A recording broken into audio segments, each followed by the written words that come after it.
So what's a random walk? What's a random walk? This is also called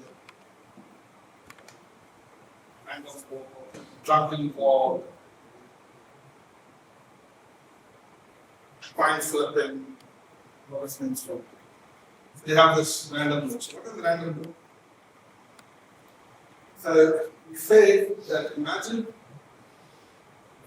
this is representing time axis. The time is discrete times actually. So this is 0 and 1, 2 and 3, 4 and so forth. Okay. And here. And I have a candle. 1, 2, 3. I can take them 1, 2, 3, but the book is doing it that is taking delta and 2 delta and 3 delta and 4 delta. In this time. What does this mean is that you can, so you have a control over delta, so you can make it as small or as big as possible.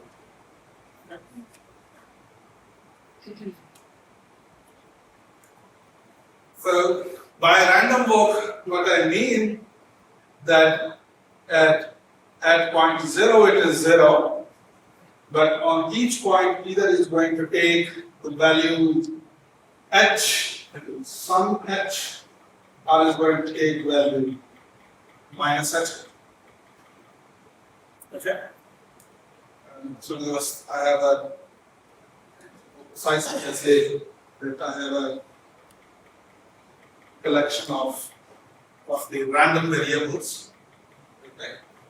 I have this discrete process defined at each of the points, discrete points from 1 to infinity, all natural numbers, and these are random variables. Actually, roughly it's a discrete time process. We will get more into it, in the upcoming discussion. We discuss it today. But so I have a discrete time process. In other words, I have a random variable. So x is a random variable for each n, and all of these random variables are basically IIDs. What do I mean by that? They are independent, okay, from each other, and they are identically distributed. So their distribution is same. So they all follow the same distribution. Normal distribution, normal distribution. They all follow the same distribution with the same parameters. And these random variables are distributed in such a way that probability that jth x is going to take value h is 1/2, and it's going to take xj minus h is 1/2. Okay. If I say more precisely, I would say imagine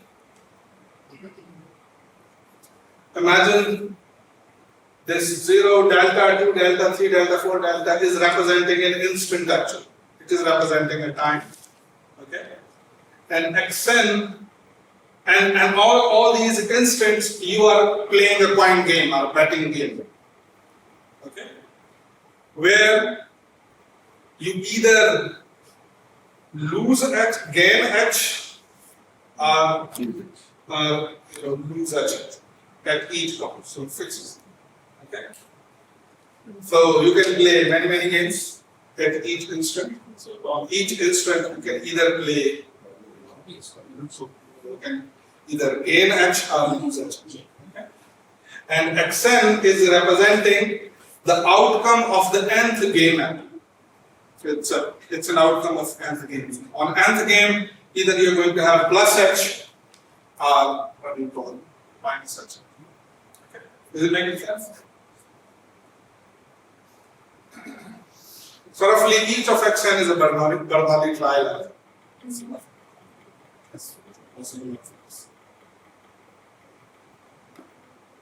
Now I'm defining a process y and delta h. Okay. Y and delta h. Delta and h are subscript, so just name.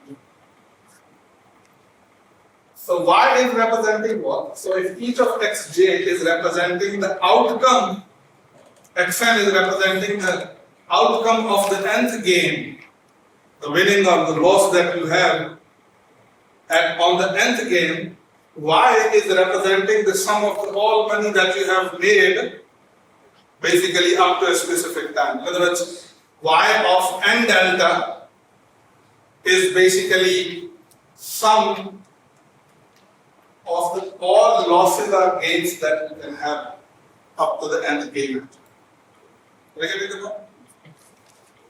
So y is representing y? Representing what? Y is representing your money that you have in your pocket after the end game. Okay.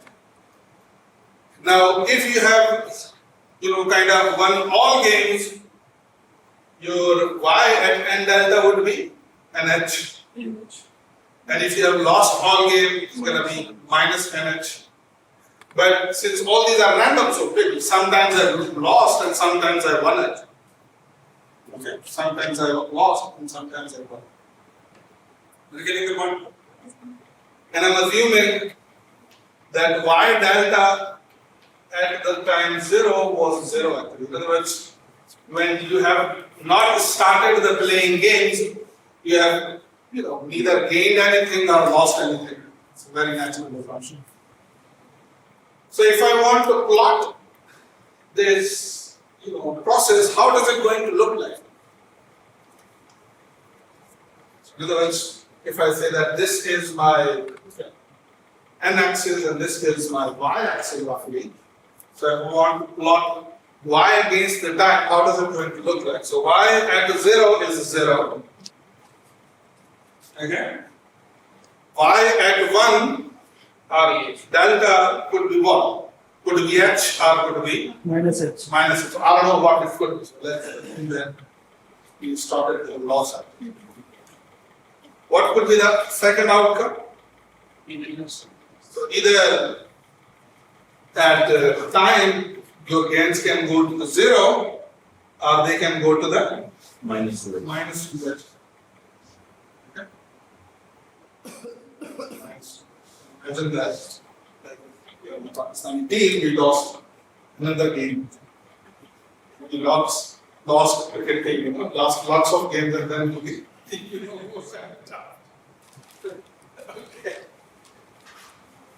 okay. So in other words, at each time you're going to have, maybe some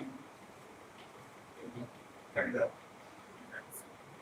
This phase when we do a few. Stand a bit more, something like that. Okay.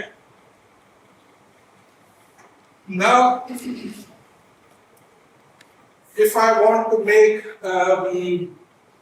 a continuous curve out of these points, then what would be the most natural choice to join these points out? Absolute. No. Absolute. So I'm saying that at the moment the graph of y is just these bunch of points. But what can I do? Is that I can linearize y. In other words, I can join this point, or I can take a line that joins these 2 points and these 2 points. Right. So you can see that you get a continuous function. Okay. And this continuous function is going to be what? Wiggling. Because you have no idea that whether it's going to go up or go down. The random process. So I would like to define what you call linearization. Okay. I would like to define linearization. In other words, I would like to specify y, delta h at a time t, where t could be any instant on this line. So how can I specify? So if you fix a t, this t is going to be where?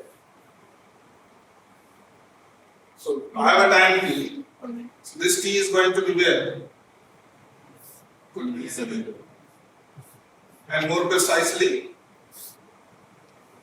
it could be in one of these subintervals. Okay, could be in one of these subintervals. So imagine that I would like to define y delta h of t, where t is between n delta and n plus 1 delta. Okay. So what would be its expressions? Why not assert on those points? I'm sorry? Why not hit those points also? Which points?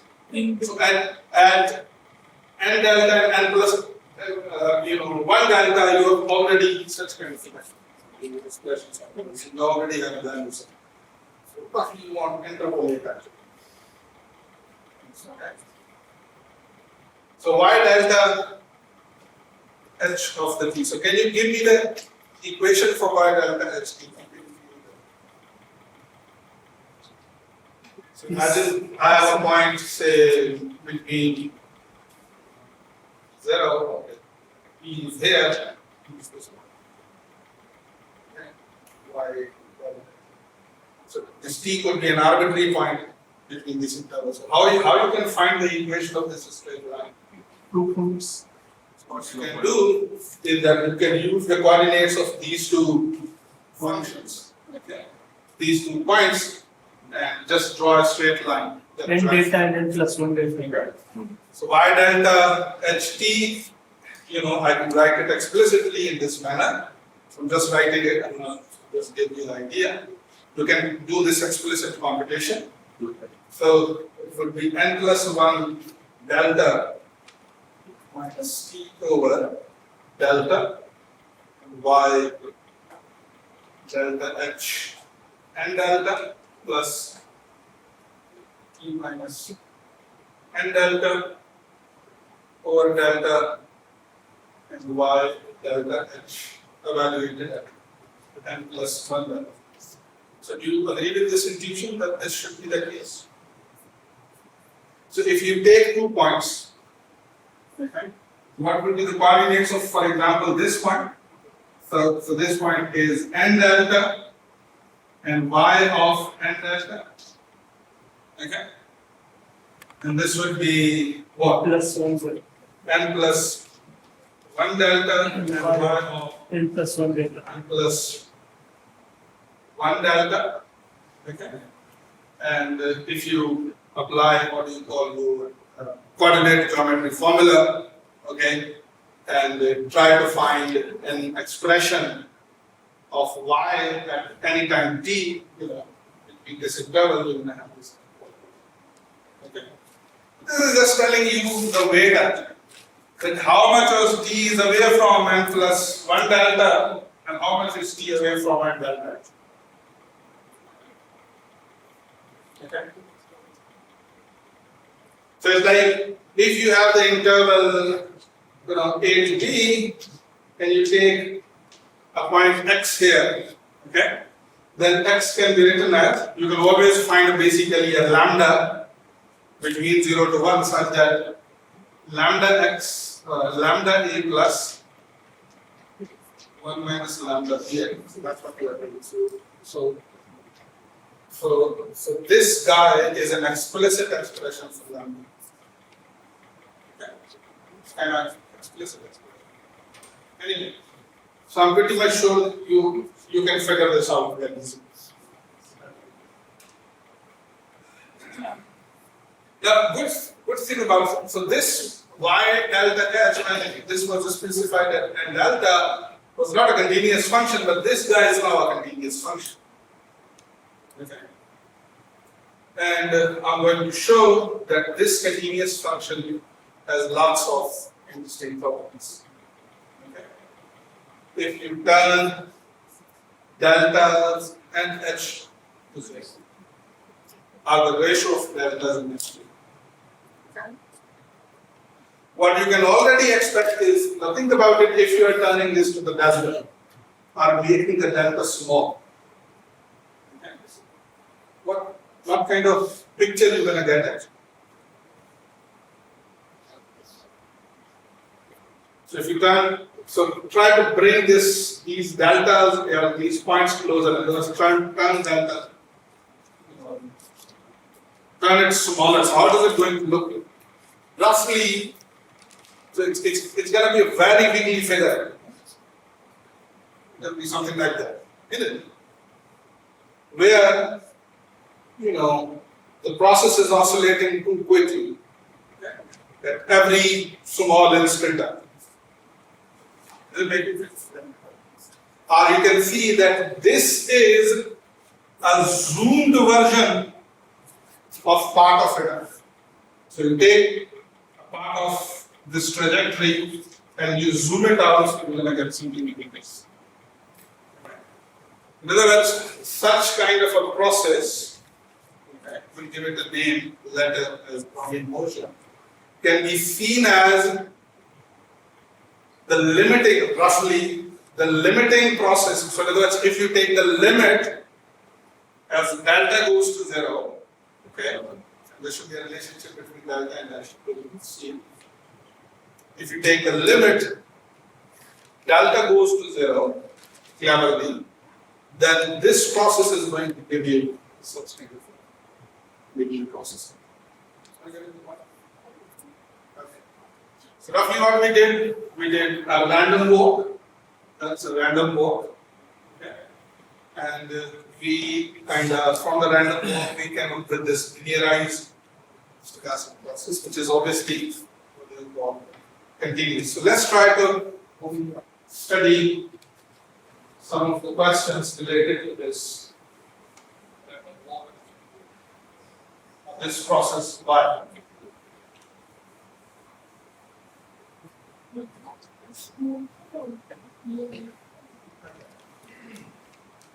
So the first question that we would like to answer, this is the first step towards defining or having an intuitive beginning of a stochastic processes. So what we are encountering roughly in a stochastic process, so I can treat y of t as a process that at in each instant t it has a what you call a random value. Okay? Because y of n delta and y of n plus 1 delta are both random, and y of t is expressed in the terms of those two. Y of t becomes random. Anyway, so let's try to answer the question that what would be y delta h if the delta and h both goes to 0. Okay?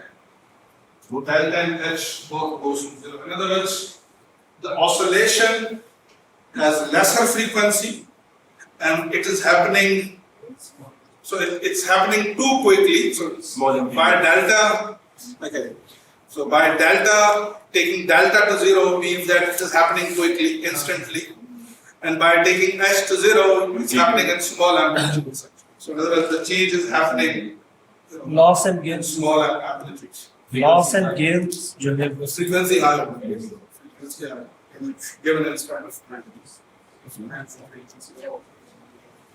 Okay, so this is what that we would like to have. And in order to understand this random variable, what we would like to do, we would like to study its characteristic function. So we are taking data to be small, such that it matches our real life. But why So take this to be small. Because you are taking h to be small because the variation in the value of things can, happen. So for example, if y is representing roughly price of some sophisticated commodity, okay, then the value of this sophisticated commodity is always going up and down. In other words, the demand and supply in the market, okay, is going to always, okay, affect the evolution of the price. Okay.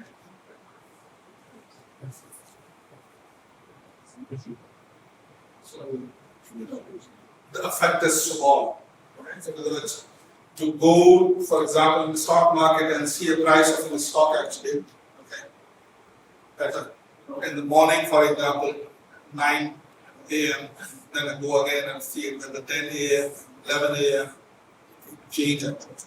But change in small amounts. Okay? Unless something silly happens. Marim Nawaz Giriftar. That can either take things up or take things down.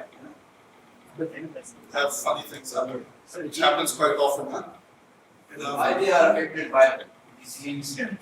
So, Why the prices are affected by this incident? think about it. Imagine you have lots of property